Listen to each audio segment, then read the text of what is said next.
arranging subsequent matters in such a way that Monsieur Vignal was bound to be accused of the death, the murder. "An ingenious theory," the deputy agreed, still in a satirical tone. "What do you think of it, Monsieur Vignal?" "It is a theory which flashed through my own mind, Mr. Deputy," replied Jerome. "It is quite likely that, after our struggle, and after I had gone, Mathias de Gorne conceived a new plan by which, this time, his hatred would be fully gratified. He both loved and detested his wife. He held me in the greatest loathing. This must be his revenge." "His revenge would cost him dear, considering that, according to your statement, Mathias de Gorne was to receive a second sum of 60,000 francs from you." "He would receive that sum in another quarter, Mr. Deputy. My examination of the financial position of the de Gorne family revealed to me the fact that the father and son had taken out a life insurance policy in each other's favor. With the son dead, or passing for dead, the father would receive the insurance money and indemnify his son."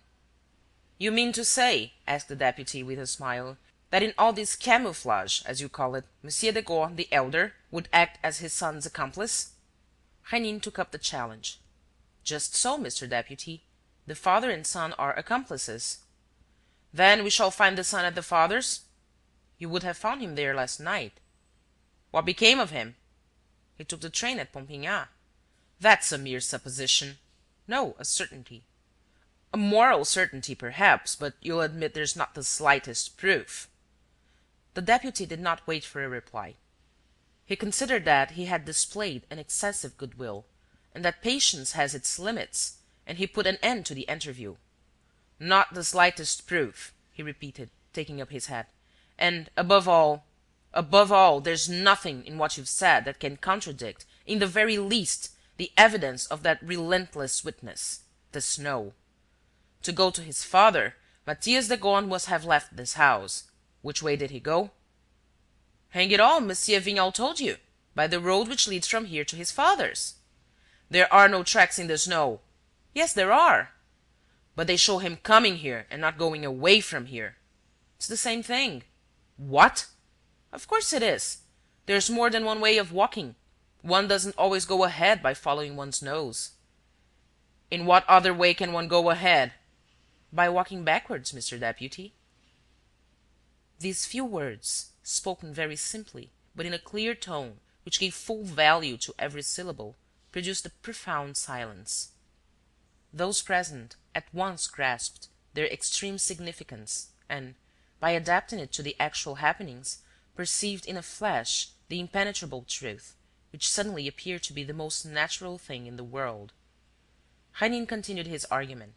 Stepping backwards in the direction of the window, he said: "If I want to get to that window, I can of course walk straight up to it. But I can just as easily turn my back to it and walk that way.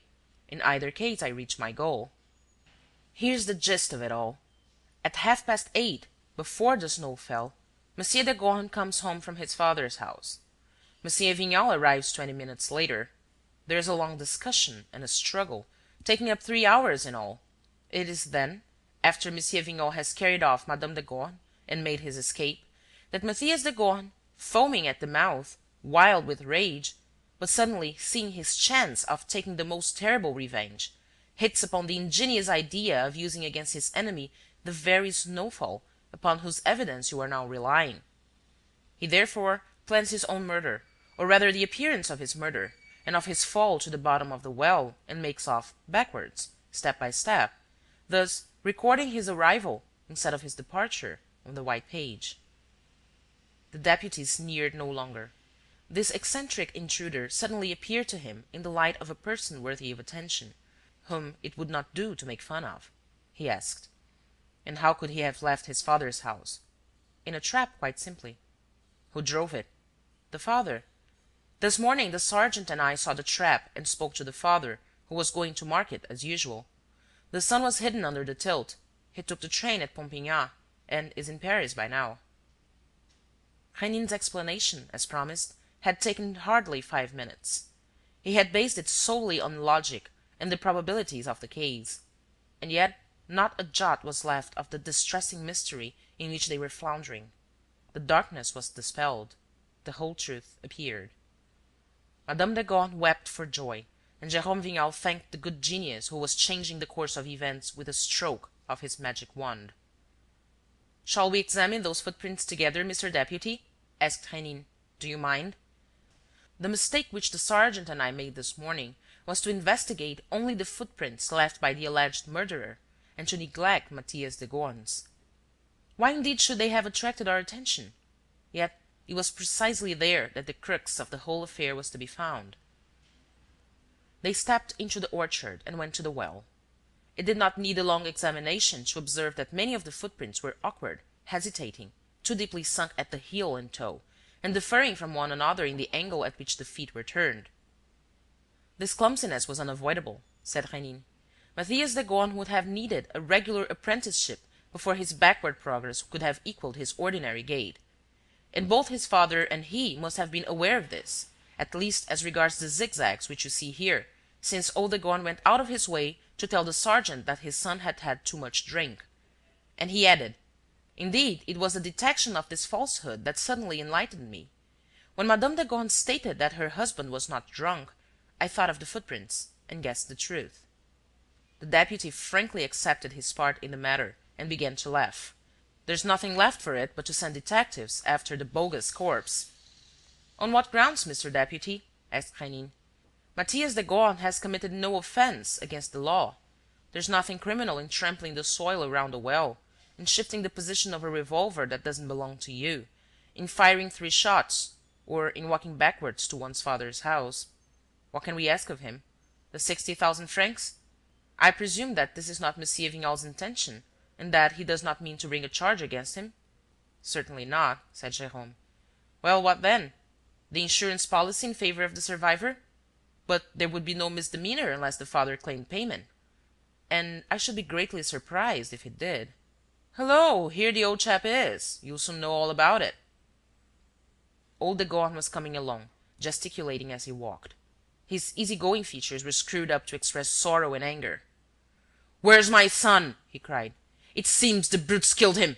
My poor Mathias dead. Oh, that scoundrel of a Vignal!" And he shook his fist at Jérôme. The deputy said, bluntly, "A word with you, Monsieur de Gorne. Do you intend to claim your rights under a certain insurance policy?" "Well, what do you think?" said the old man, off his guard. "The fact is, your son's not dead. People are even saying that you were a partner in his little schemes, and that you stuffed him under the tilt of your trap and drove him to the station."